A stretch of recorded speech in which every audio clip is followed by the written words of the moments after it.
Hello, welcome to Steve McDonald's Crafting, and today I'm going to be making something out of these Amazon envelopes. They came when I ordered Christmas presents for people, and you know me, I don't like to throw anything away. Thought I'd have a go at making an octagon box, an 8-sided box. I've cut these all out. Now, I cut these out on my Cricut because it cut them out really quickly, very accurately. Because these envelopes are quite thin, I double them up. So I've got 16 of this size, which is the size that goes on there. I've got 16 of these, which is the lid size, and I've got 4 of these, which is the bottom and the lid. And what I'm going to do is just use some PVA glue to glue these together. These will glue together in no time. I've glued all these together now. What I need to do now is attach them to each side of here, and I'm going to be using my trusty hot glue gun, my cordless hot glue gun, which I wouldn't be without now.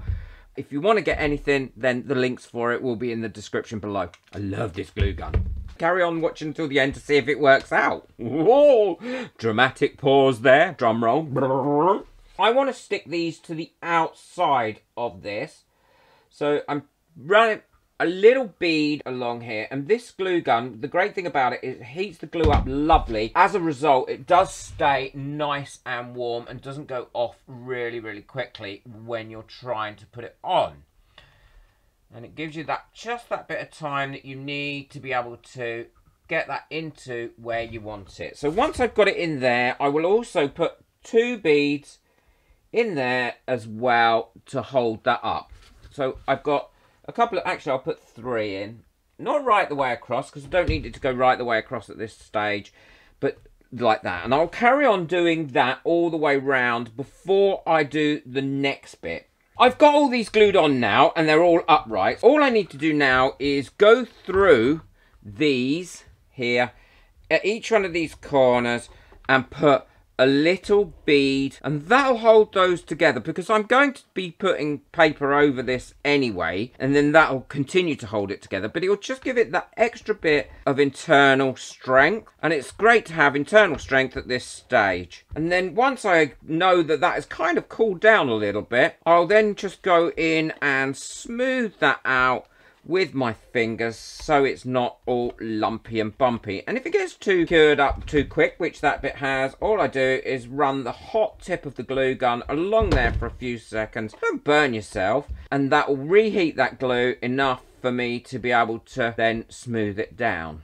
And that's that bit done. And then the lid I've done exactly the same for, and it just fits on there. I want this lid to sit on there like that, rather than have hinges on it. I think if it has hinges on it, they're going to be quite weak just on one bit there. But I need something inside here to ensure that that is going to sit nice and firm. You can either use cardboard and have cardboard coming up on each one of these, or I like to put lolly sticks on there, because these are nice and hard and they will give it a real nice firm support going all the way around. And all I will do is cut these down to just a little bit smaller than what this is. Rather than using the thinner lollipop sticks, I'm going to be using the thicker ones, because I think that will give me a little bit more to play with. Well, I've cut all my bits up, and they're ever so easy to cut just using a knife, and they fit on there nice and easy. Now I want to make sure that they're all at the same height, and I don't want them protruding too high. I'm going to draw myself a little line on there, and then I'm going to make sure that they all go up to the same line. So I'm just going to eyeball that, because you know me, I never want to do too much measuring. And I think that looks about right. Draw a little line across there, and then I want them all to go up to that line. So I just need now to line them up like that, and then draw that little line on them so they're all coming to the same height. I've put most of those in now, and as you can see, I've got my lines drawn on there, and this is the last one to go on. And all I need to do is pop a little bit of hot glue onto there, bring that into there so it lines up nicely. Squeeze that on, and that's done. And then what that'll happen is that lid will fit on there like that, and it won't kind of come off. And once we get the coating of the paper over this, that'll even have a nicer, tighter seal. So a really simple trick to get it really nice and secure. The next stage is to cover it in paper, and I always cut up or rip up the paper that I get when I have a delivery. It often comes packed in a load of paper, and I just rip it up ready for when I might need it and pop it in a pot. All I'm going to do to cover this is to place a bit of the white glue over everywhere that I want to stick the paper. So I'll do a little bit like that to start with. I try not to have a seam go down a seam, so I'd like to cross that over. And then I will glue that on quite easily. And then once it's on there, I will then go over the top of that with the glue to make sure it's nicely stuck down. And these bits, I will run my nail through, and if you don't have any nails, or you don't want to do that with your nails, again, another one of these little lolly sticks, and just run that in there. So that's nicely pushed up against there. And that way you're going to get a nice neat finish, and you're still going to get that little rim going round it. Cover the whole of the top and the bottom like that. The other thing is, I always rip these rather than cut them because it gives you a nice frayed edge, and you don't get to see a full edge if you want to leave it like this, which is kind of the naked way of doing it, and you just want to paint over this. Well, this is all nice and dry now, and it's nice and hard, and what I always worry about is that once it's dry, is the lid going to fit? So let's have a look. The lid fits nice and firm, look, so that's not going to come off anywhere. And we're also not going to need some precarious hinges to keep this on with. Now, what I'm going to do is, I've got these bits here, and all they are the corners of the envelopes that I cut off. And I always try and cut them off carefully. And what I want to do is put these, each of them, on here to kind of make a little panel for them. But these are far too wide, so I just need to cut those down using my knife and my ruler. I will use the seam or the bend as my guide. I will also take off the double thickness bit that is there, because that, to be honest, isn't needed, because all that's going to do is make it look a little odd, because I only want it to lift up a little bit. I'm going to square up the ends.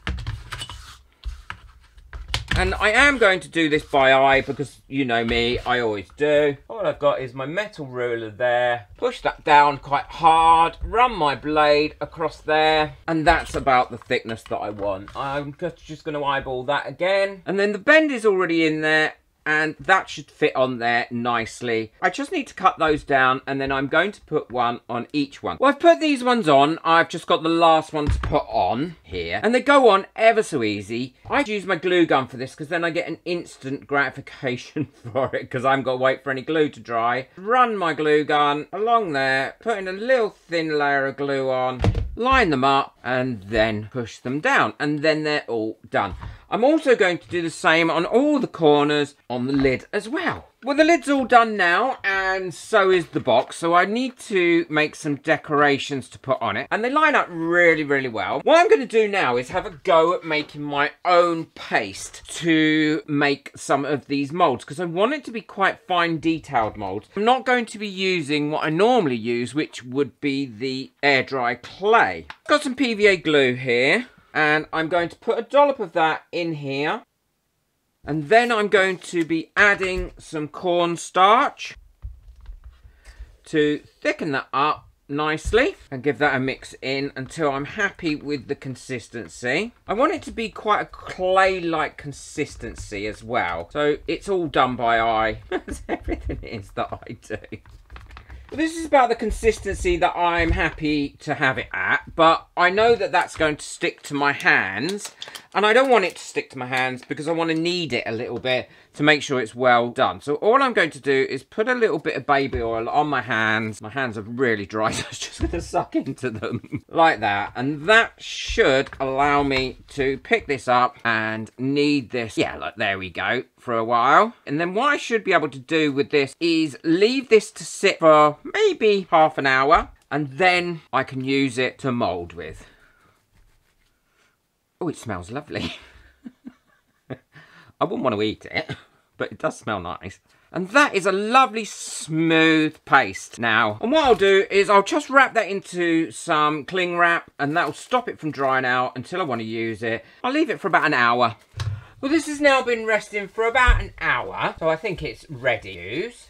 Yeah, it's gone nice and firm, which is great. What I'm going to do is make some of these little doves, and I'm going to use the doves. Now, this will probably take, I would think, a couple of hours for each one of these to cure up. That goes in there nice, look, and it's not at all sticky anymore. And I want to level them up, so I'm just going to spray a little bit of water on them. Use the water like that on them. Going to give it another little spray, go over it with my finger like that, which will smooth it all out nicely. Daub up some of that with a bit of paper towel and leave those to dry. And while that's drying, as long as I keep this wrapped up, then it should be good to go, because it's not going to dry out. These are all dried up now, so I'm ready to demould them. I'm quite looking forward to seeing what they're going to come out like. Oh, they're lovely and light. This has definitely worked out. It's quite nice and firm, and it was easy to make. Details on these have come out really well, so I just need to go ahead and make some more.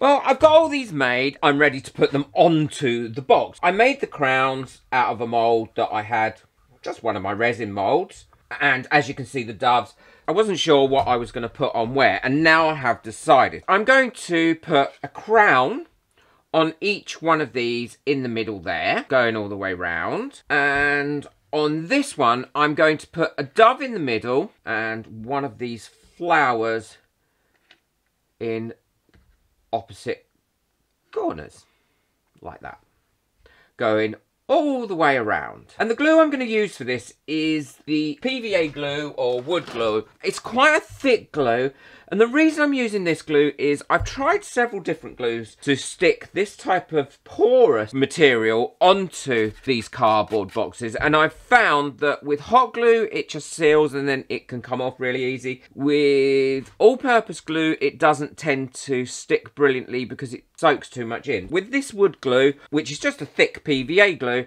I find I get the best result. And the easiest way I've found to do this is by just squeezing out a little bit of the wood glue onto this where you're going to put it. So for instance, that's where I'm going to put the crown.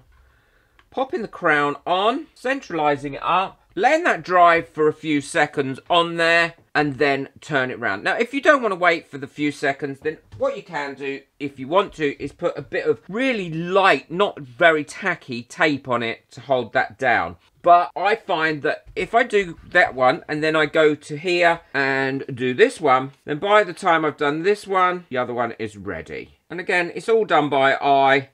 I'm not a perfectionist. As long as I get everything up the right way, I really don't mind. But I will try and line everything up as I go around it. So now I've done that one, I can then go back to the lid, do the next one on the lid, and vice versa. And if you find that you're working in an area that's not very warm and it's not drying quickly, then all I do is give it a quick blast with the hairdryer, and there we go. That's nice and set on there.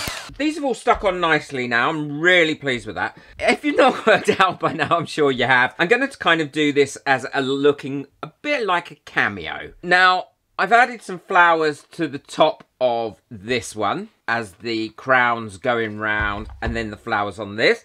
What I'm going to use to paint it is, I want it to be shimmery, of course, it's me. And I'm going to be using this fairy tale blue, which is a lovely colour blue for the background. And then almost like just a slight off-white shimmery colour for the cameos. Now, I don't have any shimmery white, so what I will do is I will mix with the white acrylic paint, some mica powders from J. Diction, and a tiny weeny little bit of burnt sienna into it as well to give it that slight cream coloured look. Everything's mixed up. I'm really happy with it. Before I even put the blue on, I want to give it all a really good coat of this white. Because not only will it make life a lot easier for me to put the blue on, I haven't got to then cut around to put the white on. I will have to do some touching up because I know what I'm like. I'm more than likely to get blue on it. The white is all dried. What I can do is go over all the bits that I want to be blue with this pale blue that I've mixed up. And then once that's dry, I will then go over it with the fairy tale blue. And that will make it a lot more solid. and also that will make it look a lot more shimmery. So all it means is just going round and giving it one coat of this blue. All my undercoats are dry now, which is really useful. Now I will have to go around and touch some of these bits of white up because I just don't have a steady enough hand to do this. And I've also coated, as you can see, this iridescent paint onto the top. Now, I was in two minds about whether to have it this kind of matte blue or have the iridescence, but I like the iridescence. I'd be interested to know what you think, so let me know in the comments what you think. Would you have left it the matte blue or painted it the iridescent blue? All it's going to take me now is just to finish painting this off, and then I'm going to put some felt on the bottom. I'll show you how I do that really easily and show you what it looks like. This is all finished now, apart from adding the felt bottom, and I've cut out a piece of felt. I just cut it out by hand, and all I'm doing is running some beads of glue using the hot glue gun because it sticks felt down really well around the edges, and then pushing it down, letting that cool off, and there we go. It's all nice and finished. I really am pleased with how the iridescent paint has come out.